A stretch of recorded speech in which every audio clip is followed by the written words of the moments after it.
Башы жәрдемақы алатындары тезірек көрсін. Жақсы жаңалықтар ада. Видеомыз астына бір емес мыңдаған лайк бассаңыздар дейді. Сәлеметсіздер қымбатты көрермен, біздің арнамызға қош келдіңіз.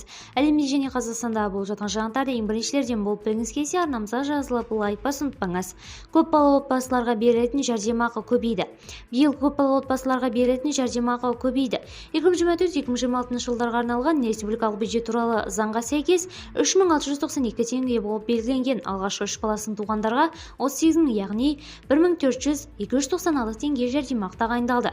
4-ші және одан көп бала туғандарға бір реттік жәрдемақы төленеді. Сонымен қатар, егер егіз немесе үшінші болса, жәрдемақы баланың әрқайсысына жеке тағайындалады. Бұл бір реттік жәрдемақы мөлшері көп бала отбасыларға ай сайынғы жәрдемақыда көбейген. Әлеуметтік кодекстің 91-ші бабына сәйкес оның мөлшері мынандай: 4 балаға шамамен 59183 теңге, ал 5 балаға 74 мың. Егер отбасында 8 немесе одан көп бала болса, әрқайсысына 4 айлық есептік көрсеткіш көлемінде төленеді. Зейнетақылардың өсуін қалаған әрбір көрерменіміз видео астына бір ғана лайк түймесін басыңыз. Кәне көрейік, қанша адам зейнетақы өсуін қалайды екен.